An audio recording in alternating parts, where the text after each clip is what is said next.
Growing up in the UK was pretty much like anyone else's youth. Obviously I'm a bit older than most people in esports, so maybe it was a little bit different. Gaming is something that I've been involved in or have loved from the moment it became gaming. I don't really know what year it was, but it would have been early 80s, probably 82, 83, something like that. And my friends started getting different computers, and I was really intrigued by them in terms of what they could do. And I'd already spent time in the arcade whenever we got the chance at a weekend to go to the arcade machines, and I think it just appealed to me. It was like a mixture of technology, geekiness, and competitive spirit, and combining all of those three things effectively is what we've got today in esports. But I had that from the very first moment I used a computer. The early days of the internet were very expensive, and they were fraught with danger in terms of getting on. Sometimes you just didn't dial in and couldn't get on at all. It sounds crazy these days. And then the first time I went online on my 28k modem with 400 ping, realised that I was absolutely awful. And that realisation was quite harsh. You know, I had 10 players in the server playing Quake, and I finished 9th. And I'm like, that can't be right. The game must be bugged or something, or these kids are cheating or something, you know. Some things never change, perhaps. So that was my first real experience with the internet.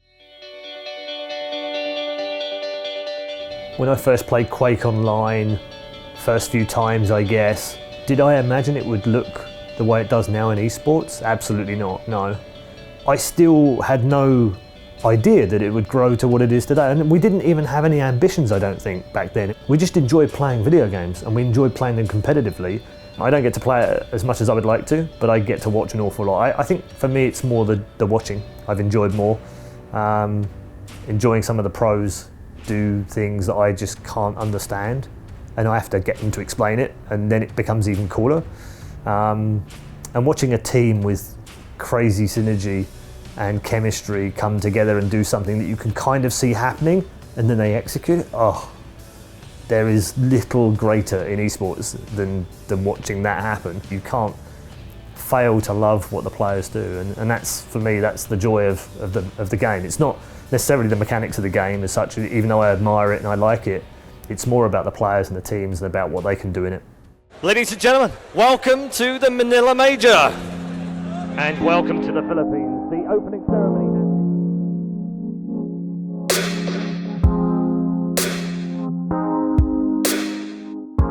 My casting career began in 2001, 2002, somewhere around that time, on a very amateur basis. But it was very much for fun.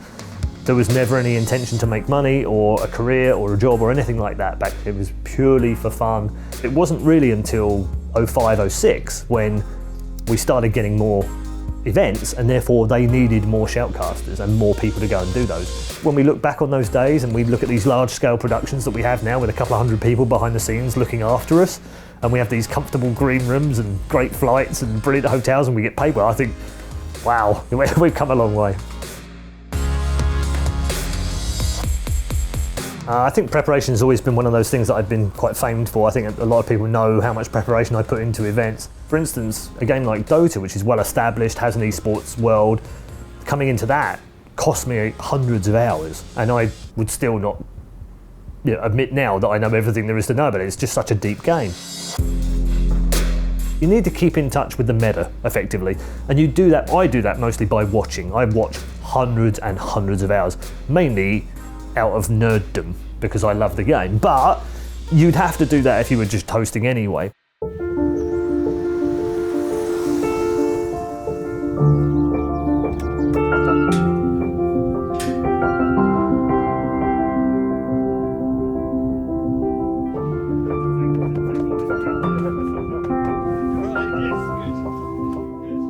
I just feel that to be good at what I do, regardless of what that might be, I need to be fully dedicated to it. And so in the end, that means there is very little time for anyone else. And that includes my family, which is a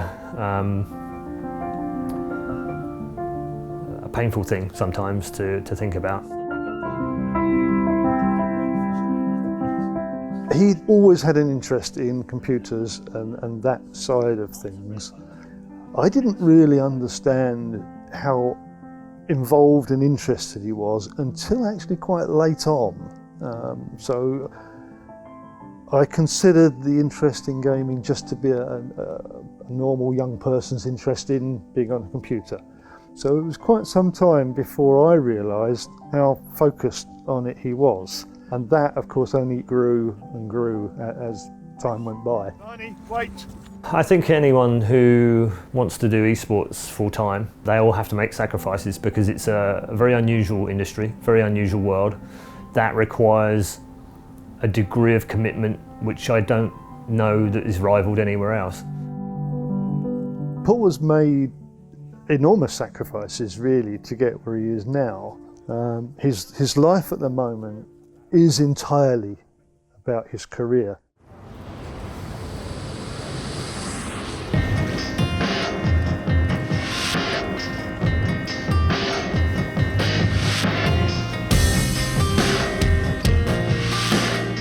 I'm always a bit reluctant to complain about the amount of travelling that we do because it's the key to being successful, I guess, in esports, and it's just part of the job, so you have to do it. I think if my children never wanted to go into esports, I wouldn't discourage them in any way. I'd probably be able to warn them, I guess, of some of the pitfalls. I think some of the things I've had to go through that I've not done particularly well. But no, I wouldn't stop them from doing it. If that was their dream, if that's what they wanted to do, I think I'd be proud of them regardless.